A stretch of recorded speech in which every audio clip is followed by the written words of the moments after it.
Your financial needs aren't independent of each other, so your financial advisors shouldn't be either. At Mercantile Bank, our experienced United Wealth professionals are united to serve you and your complete financial planning and wealth management needs. Are you just starting your investment journey or need to roll over a retirement plan? Do you need to plan for a loved one with special needs or for your own life after work? Maybe your business needs a succession plan or you want to enhance your employee benefit programs. Whatever steps you need to take, our United Wealth experts are ready to take them with you. Together, we are united.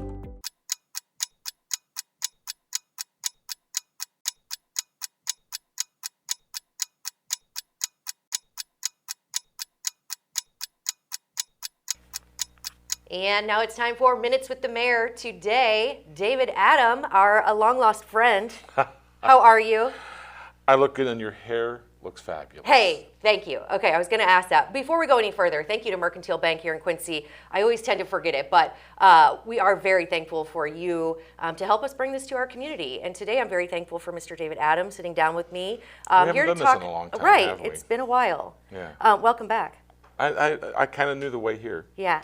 I'm glad you haven't forgotten yet. All right, so let's start with, okay, so now you're working for the City of Quincy, which is perhaps maybe one of the only places that I would be okay losing you to. Oh, well, that's nice to know. Yeah, we really haven't lost you. You're just in a different capacity. I'm literally just down the street. Okay, tell me a little bit about your role. I'm working in planning and developing, and my role is, wow, I mean, one of the things I've learned in 6 weeks is, man, are we involved in a lot of things, whether it comes to zoning, business development, tree commissions, preservation commissions, whatever the mayor needs me to do, or hey, there's a million things that go on, and I'm learning that I don't know very much. It's been very humbling to go from a job for 38 years where you knew within a few seconds of whether or not you should do something to now I'm learning from scratch. But it's been really exciting to get to learn something new. I don't want to be the guy who can't learn something new even at age 60 years old. I want to be able to. It's been a challenge, and it's been fun. And one of the things that I'm involved in is this Wild and Crazy Sports Commission. Woohoo! Okay, so I do want to talk about that, but I understand it's tough to go from, you were a pro at everything you did for, news sources throughout our community to now being the new guy. But yeah, it's probably exciting, and I think the Sports Commission, that's probably right up your alley. In some ways it is. Okay. In some ways it's not. All right. And in some, I've never chaired a commission like this of any size. Do I have my opinions about what needs to be done and how it needs to be done? Well, sure I do. Sure. But now instead of me showing up to a meeting and writing about what everybody else says, I'm the one who is. You're saying it. I'm herding all the cats. Yeah. And we got a lot of people in that room. How many are on this commission? There are 30 voting members. There are approximately 20 either advisory members or ex officio members. And they're just there for reference, for help. They're all very interested, but those people don't have a vote. There are 30 voting members of the committee. All very from a wide variety of backgrounds, all with a vested interest. Absolutely, and that's we wanted it to be a different group of people, and yes, we do have the high school athletic directors and the college athletic directors and people like that on there, but we have literally random people from the community who just had an interest in being a part of this. We have financially advisable people who are going to help us with that part of the process once we get to it. I mean, it ranges all over the map. And I just feel like my job really is to just making sure that we're taking, even if it's just one step a day, whether it's reaching out to somebody to ask them a question about something, reaching out to existing facilities and asking them how they're handling situations, reaching out to people for a survey. There's always something that can be done, and I just feel like that's, if you look at, we're just getting started, and we've got the solution to all the problems. we've moved the needle about that far. It's a big job. It's a big job. Yeah. There's a lot of things that are going with it. And I don't want to also forget that Kelly Mays, our third ward alderman, is also involved with it as well. She can't be here on Tuesdays because her job doesn't allow her to, but I think it would be safe to say I've had more conversations with Kelly in the last 6 weeks than I've probably had in the last 4 years. I would talk to her occasionally as an alderman, but now we're on the phone all the time, whether she's finding out information or I'm finding out information or who do we need to talk to. This is quite a process. It's a very big process, and it's intimidating. My guess is that the mayor probably gets a little tired of seeing, oh gosh, David's got another question to ask. Oh, okay, what do you got? But she's job. been, I just feel like she's done this before. She was on the sports commission in St. Louis, and so she's seen this process happen. So I want to use her skills and her acumen and her knowledge to help me. Like I said, I don't think there is a finish line that's a certain date. I feel like we have a checklist of things that we've just got to be able to say, okay, we've done this, we've done this, and so far we've done a couple of things. Yeah. That's all. I think there's a lot of due diligence that has to be done here because while you have, and I want to ask, do most people on your commission, do you get a feel for what their thoughts are on the overall project at hand? Are they pro? Are they? I think right now, if I had to say where the majority of the people are, it is, let's make sure before a commitment is made to spend a whole bunch of money on a big facility, and a lot of people they're thrilled about that option. Sure. There are people who have been to these facilities all throughout the Midwest, and I mean they are everywhere. Yes, they are. Why can't Quincy have one of these? Well, it's possible. But let's also, while we're at it, look at what do we have? Is it still usable? Can we do that? Can we promote youth sports? Can we promote tourism with the facilities that we have? Right. Some of them we can't. Yeah. Some of them we're looking into.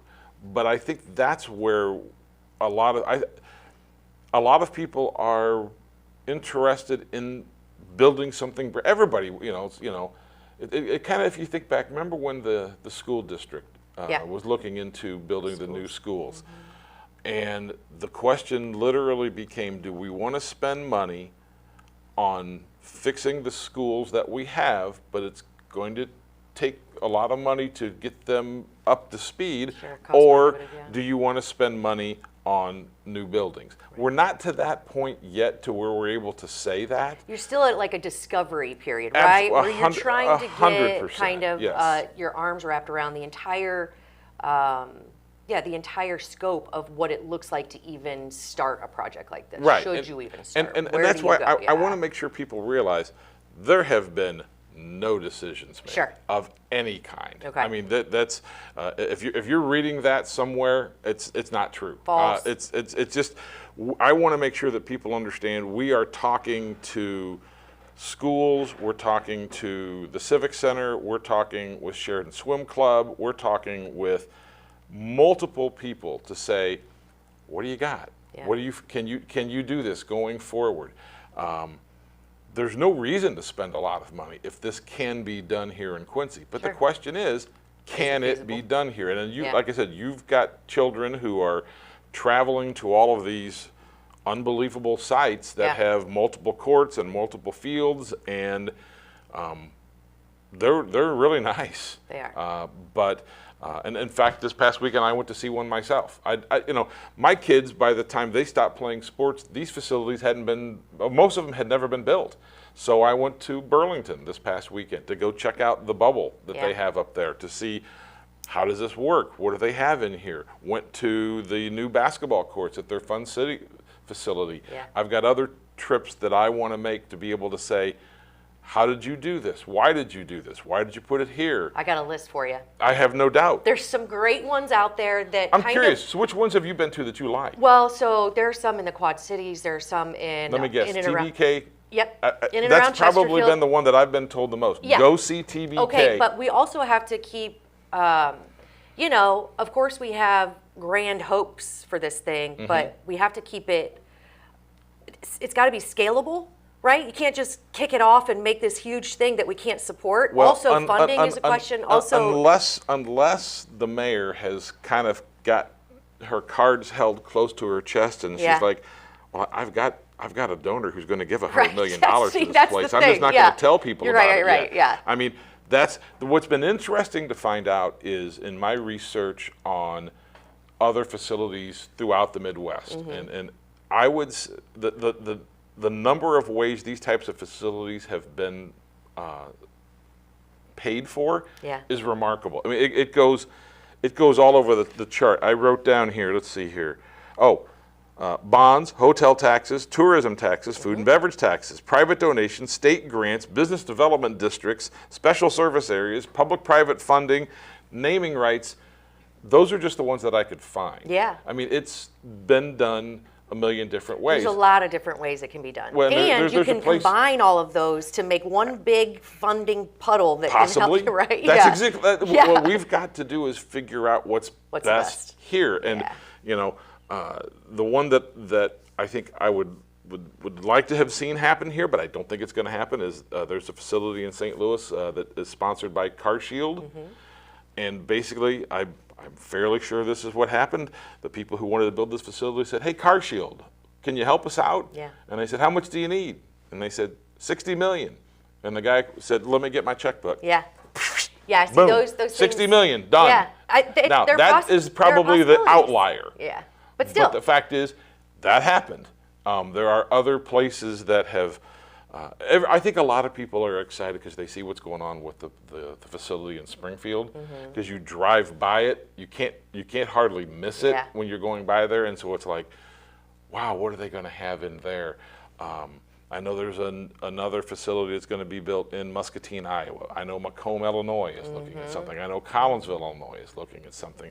So we're literally just, our first meeting was July the 1st. Okay. And so, you know, we've been going for 2 months. How often you meet? Well, we're meeting once a month right now. Okay. We're going to have other smaller group meetings to kind of get some more ideas about more granular type of stuff. But the fact is that, again, I don't want to meet just for the sake of meeting. No. I think we've got to have something for the group to be able to approve. The last meeting that we had, we showed the committee, there was a group of people who went through and looked at all of the different facilities here in town. And one of the things that we came to the conclusion was there are 46 courts in Quincy. Some are basketball only, some are volleyball only, but most of them can accommodate both. Yeah, cross-country. Of those 46 courts, we determined there were 7 that John Q. Public could call up and say, "Can I pay to use your court?" Most of them are, "This is for our people only. It's no longer being used as a court. We don't have nets. We don't have this. We don't have this. We don't have that." I know, for example, Quincy University, their 3-court area has been used quite a bit by the public. Yeah. But their courts got damaged over the spring. They're putting them in, and they have 30 courts 30 sports that they're trying to accommodate. Yeah. And I think the school has essentially said, we can't help the public out as much anymore. We've got to take care of our people Well, and it's first. hard enough to get in there. And so I think overall what we've learned just through these conversations is the majority of Quincy, and correct me if I'm wrong because I don't want to overspeak here, the majority of Quincy is on board, not just because we're a regional hub, not just because we're a huge sports town, not just because of tourism, all of these things combined. I would say but there are threats or weaknesses, if you will, if you're looking at it as a SWOT, right? Cost being number one. Cost is going to be a big thing. Can we maintain it? How do we maintain it? Right. Are we going to be able to draw people in? So I think when you're talking about all of these things, what you're doing is exactly what needs to happen in considering all of the factors before you move on to the next task. Right. Well, I believe, and I think a majority of the people on our committee believe, that whatever we're going to do with a new facility or renovations to an older facility or whatever, there's two components to this. There's the Monday through Thursday crowd. This is your kids needing a place to go practice. And we had the athletic directors from what I would call the four major schools in Quincy: Quincy High School, Quincy Notre Dame, John Wood Community College, and Quincy University. They came and spoke to our commission at our August meeting. And what they said was, and I remember Chris Klingel, the athletic director of Quincy High School, said, we're maxed out. We don't have anywhere for people to go. Bill Connell at Notre Dame is saying, we should have been doing this 10 or 15 years ago. I mean, Quincy Notre Dame, if you think about it, during the winter, they've got varsity basketball, junior varsity boys basketball, freshman basketball, girls varsity basketball, girls JV basketball, girls freshman basketball, pom, dance, cheer, wrestling. Those are the sports that are theirs and theirs alone that are trying to use one gymnasium. But and they don't have anywhere to go. And there's also the potential, I mean, you know, if you build it, they will come sort of mentality as well. So you got to think about that. But you want to make sure that you've got a commitment from somebody saying, if you build it, I plan to come. Because when I was looking at some of like the different sports, of course, pickleball is growing, but then you have sports at QU like lacrosse and things that we don't consider, right? But they all need space. Right. Also, I know there are some fitness areas, but you could make it a public fitness space too, right? So there's a lot of literally opportunity. what we as a group have to be able to do. And personally, I've talked to a handful of people, and I just said, okay, we're down to the finish line here, and we have money to pay for this thing. But you're the deciding vote. What needs to be in an indoor facility? Do we need an outdoor facility? You know, if you think about it. A dome, if you will. Yeah, well, that's just it. Is one of the things that is a great example of taking what you have and using it better or differently are the Q-Town tournaments that are held during the summer, where the Quincy Park District has 5 fields in the Wavering Park complex. But because the Park District got some sponsors and put turf fields in, now they can have tournaments. Basically what you don't want to do as a parent, you get in the car, you drive to this tournament, and they go, oh, by the way, it rained. Canceled. We're canceled. So having the turf there makes all of a sudden people know we're going to play if we play in the Q-Town tournaments. But it was just a little bit of we need to spend some money on turf fields. And now all of a sudden, great. Okay, well, what are those types of expenditures that could or should be done for other facilities? How do we find more basketball courts? How do we find more soccer fields? Are the soccer fields that we have, are they good enough to be able to bring, are people willing to come here to town to pay to play? Or do you have to spend money to upgrade those soccer fields to be able to make them more attractive for teams to come? And then, those are all and then the infrastructure things. Once they get here, do we have, you know, Absolutely. can we support them? So lots of stuff going on. What is kind of the next meeting? What's the agenda? What's the task? Right now, list? we are going to meet in small groups in which we're going to talk about, okay, small group A, what needs to go in this thing? And based on what? Do we need do we need soccer fields? Do we need baseball fields? We want to kind of have small, intimate discussions to be able to, so people can feel speak freely about this. And then take all of that information that we've gathered and put it forth to the entire commission and say, okay, so we can make the next step forward. We think this is what needs to go into an indoor facility if it's built. Also, one of the things that was done at the last meeting is we gave the GREDF the okay to put out an RFP for land. So if you have land available and you say, hey, I think this would be a great place to put a sports facility, there's an opportunity for you to do that as well. The deadline to make those submissions is, I believe, it's September 26th. You can go to the GREDF website to get the form to fill out. There are places that I hope they apply. Yeah. It was funny. A couple of weeks ago, I went to 5 o'clock Mass at St. Peter Church.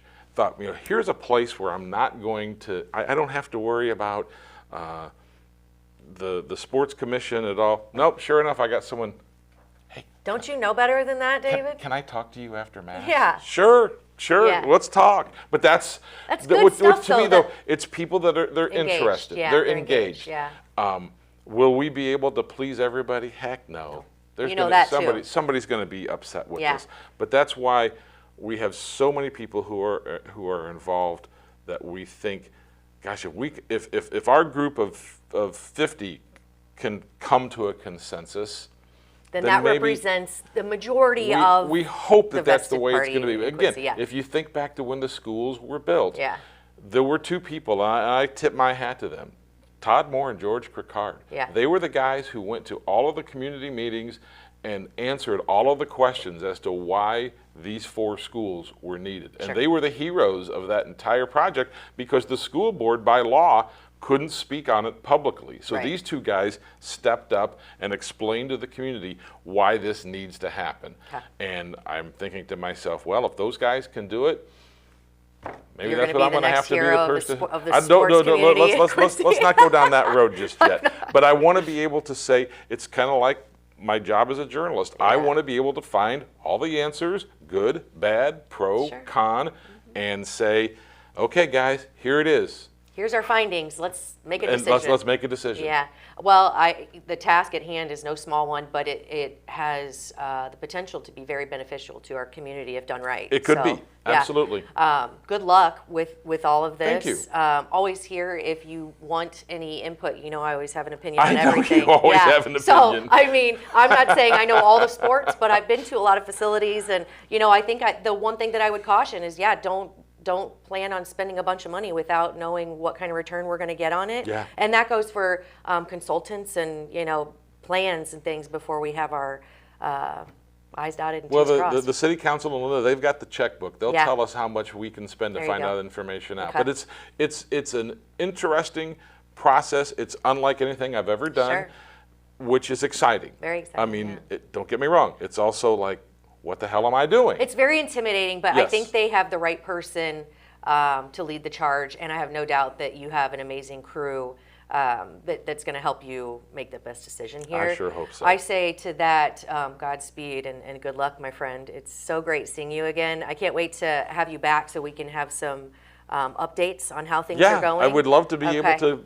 I want the people in the community to realize we want to be completely transparent. 100%, Again, yeah. we've not picked any places for this to go. We've not determined how it's going to be paid for. None of that is even close to being done. We Sure. are trying to go slowly, but we're still moving. Absolutely. Yeah, what you got to do. Oh, What'd that's I say? well, Amateur, it was you got off. his alarm set. All right. Sorry. That's all right. That means it's time to go.